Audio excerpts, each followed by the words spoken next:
Bonjour and welcome to my review of the French Grand Prix, and it turned out to be actually quite an intriguing Grand Prix from start to finish.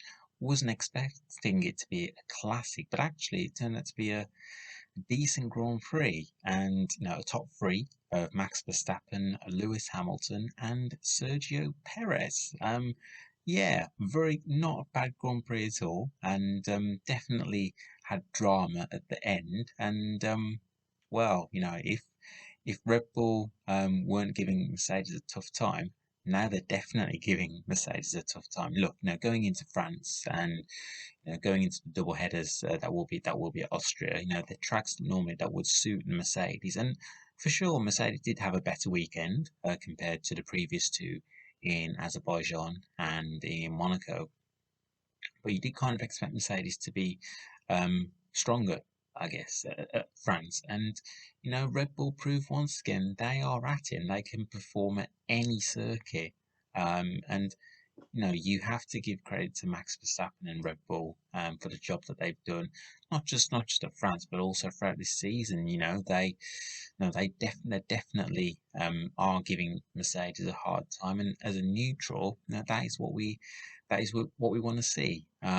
You could argue, has Lewis been fully tested like he has been at the moment? Perhaps not, but I'm sure Ferrari and Sebastian Vettel would have something to say about that. But yeah, I think with the way things are going at the moment, I think it's going to go against the wire. I really do. Whether it be a last race, I'm not sure, but at this moment in time, you have to say, yeah, I think it will go down to the closing stages of this season. And as I've just said, as neutrals, that would be fantastic. And look to see two different drivers from two different teams as well. I think can only be healthy for the sport. And when you look at the new regulations coming in next year, you're hoping that field will close, even more, and we'll see even more teams in contention for challenging for both constructors and drivers. But I mentioned about Red Bull and Max Verstappen wasn't well. First of all, fantastic lap in qualifying from Max to put the car on pole, and yeah, it wasn't the perfect start to the race on Sunday. Just lost. I think he lost the back end of the car, which meant that Lewis was able to get by after the first couple of turns. But then really Max was there, even though Lewis was in the lead. Max was able to stay close to Lewis, and after the pit stops, Max was able to Max was able to get by, and he was able to make a two-stop strategy for work. Look, with hindsight, you would question whether the one stop was going to work for Mercedes. In the end, it didn't, but Lewis was close to pulling it off. And Lewis, you have to say, particularly towards the closing stage, was actually managing his tyres pretty well, and he was putting in some very good times. But it was always going to be difficult, especially with Max on fresher rubber tyres. Look, it was always going to be tough for Lewis to keep Max behind, and in the closing stages, obviously we saw Verstappen get by. But look, I think for Mercedes, I think for Lewis in particular, I think there are still positives that he can take from the weekend in France, and yeah, good for him to get back to scoring points. Look, obviously he'll be disappointed not to have won the race, but it's a long season, and there's a really long way to go. So, and Lewis is no, he's not even far behind Max in the driver's standings. So, he won't be too disheartened. And Lewis, he to be fair, he has got the mentality, and I know that he will still be very confident that actually he can still win the drivers' championship this year. So, and Mercedes, as I say, they are going to tracks now. Obviously, double header Austria, also Silverstone as well. So they are going to tracks that should really suit their cars. So yeah, obviously disappointment not to win the race, but still think there's a lot of positives that Lewis and Mercedes can take. On the other side of the garage for Mercedes, Valtteri Bottas. Well, he definitely laid out his frustrations over team radio, didn't he? On Sunday. Qualifying actually wasn't too bad on Saturday for Valtteri. Quite close to being on the front row, but just pipped at the last moment by Lewis. And then even in the race, you have to say, I thought Valtteri looked racy, and he was definitely in contention. To finish in top three. But just strategy, I think you could argue that strategy let him down. And Valtteri said from the very start that he thought it was a two-stop race, and and they ended up going with a one-stop. Do the should the team, with hindsight, it's a wonderful thing, but should the team have listened to Valtteri from the start? Look, obviously the team will have their own ideas, but then Valtteri is the one who's driving the car, so he will know how the car feels. And he said at the start that he felt it was a two-stop race. So why didn't Mercedes go with that? Had Mercedes or even split their strategies, had they done that, then perhaps you could have had both Mercedes drivers on the podium rather than just Lewis. So yeah, there's a lot of questions for Mercedes fans on the strategic side of things. Results wise, 2 and 4, I'm sure, you know, obviously they'll want more than that, but when you consider they finished second and fourth after the disappointing previous 2 weekends, not a bad result, but obviously they'll want to get back to winning ways as soon as possible because Red Bull really are on a march, and Max Verstappen is driving the wheels off that Red Bull, and he's doing a fantastic job. And as is Sergio Perez.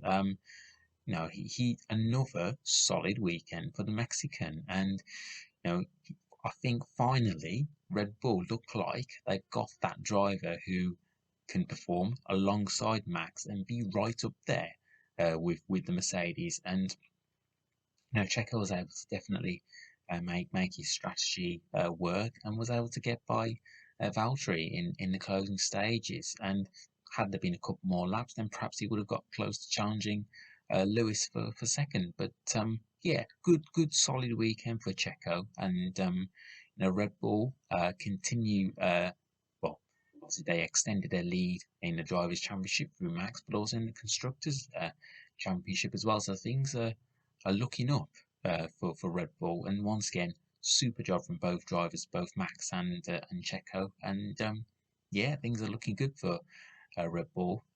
Mercedes still work for them to do, but they know they're in a dogfight. They know they're in a real challenge now for both the drivers and the constructors. But I think they'd want it like that. They want to be um, given a challenge, and boy, Red Bull have definitely given them food for thought and a challenge. But yeah, I'm really enjoying this championship, and I really can't wait to see F1 head to Austria, which of course will be Red Bull's home. So they will be definitely gunning for a strong result at their home track, and they'll want to continue the momentum that they've been able to build. And whilst it's been not so straightforward for Mercedes in recent weeks, one team who had a very good weekend in France is McLaren. Lando Norris finishing fifth, and also Daniel Ricciardo finishing sixth.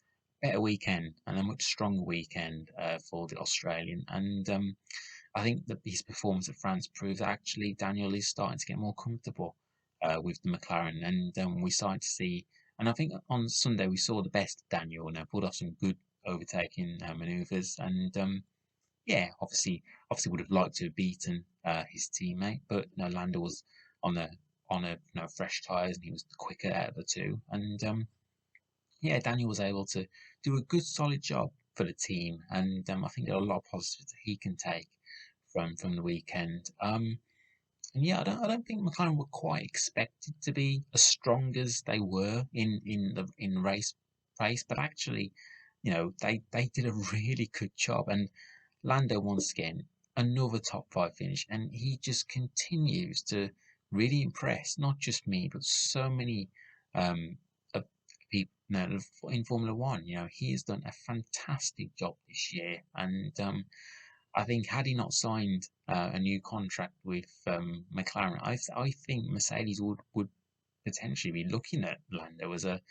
potential driver for their team in 2022. But the way things are going at McLaren, then why would Lando want to leave? But look, another fine drive from Lando, and yeah, really, really happy for him, and a good weekend for the team as well. Obviously, um, they raced in memory of Mansour Ojay. And it's a lovely tribute as well. So putting Mansour's name on their livery, paying tribute to him throughout the whole weekend. So lovely tributes from the team to the late Mansour Ojay, and my thoughts with his family and friends. And but yeah, really good weekend for McLaren, and I expect them to be continue to deliver results like that, week in week out now for the rest of the season. And as well as being another strong weekend for McLaren, another strong weekend for Pierre Gasly. And he's, again, like Lando, Gasly, one of those drivers who just continues to deliver. And, he's doing a fantastic job at AlphaTauri. As I mentioned before, one of my drives of the season last year, and again he's proving to do a very good job again this year. Qualifying once again went very well. Finished qualifying in the top 10, and yeah, delivering another strong result for AlphaTauri, and proving really to this weekend anyway in France. Proving to be the fourth best team, just behind the likes of McLaren, Red Bull, and Mercedes. So that tells you how far AlphaTauri have come, and another cracking job from Pierre Gasly. Difficult weekend for Yuki Tsunoda. Obviously, what happened in qualifying won't have helped. But look, he's a rookie. He'll obviously want to learn from those mistakes. And as a rookie, you're going to make mistakes. It's inevitable. Even the best drivers make mistakes, so it does happen. But for Yuki, no, shouldn't get too disheartened.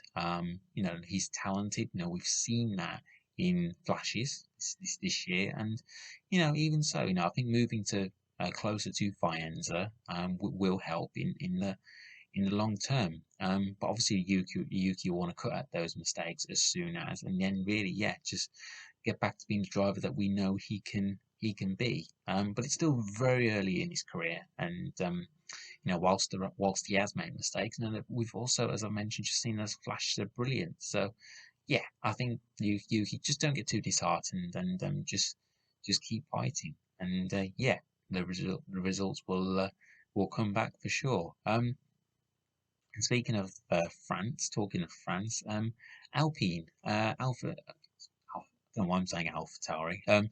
Alpine, Fernando Alonso finishing eighth, and another good weekend for Fernando. And it looks like he's starting to get more comfortable, familiar with the Alpine car, and no, that's finishing points in Azerbaijan, now finishing in the points in France. So two good weekends for Fernando, and you could argue now he's starting to assert his authority on his younger teammate in Esteban Ocon. Ocon had a difficult weekend actually, so he'll be quite disappointed with the way things panned out at his home Grand Prix.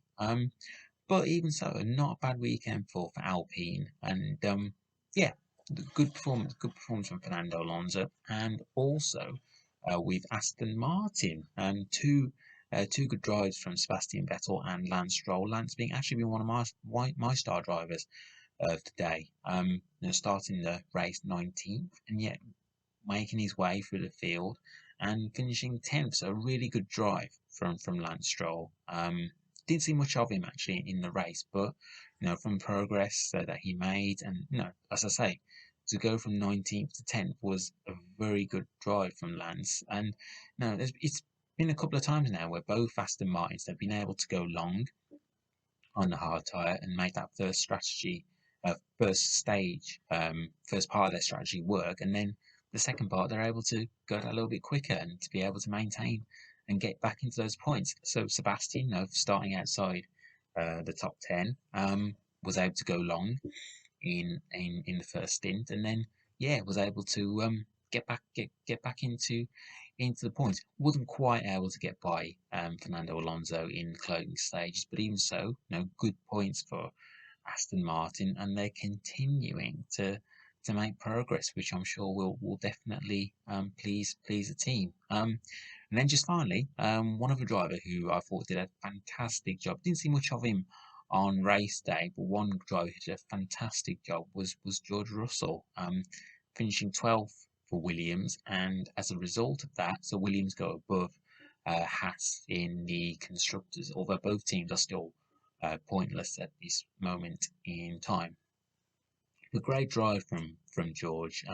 Didn't get off to a best of starts. Had he got off to a better start, then perhaps he would have been a little bit more closer to the points. But even so, despite that, I thought George drove a very good race. Now finishing ahead of the likes of Yuki Tsunoda, Esteban Ocon, I think shows how far Williams have come. And if they can continue to perform like that and pick up results like that, for the rest of the season, they will be with a chance to score points this season. They really will. So now the improvements are coming for Williams, and I can see that.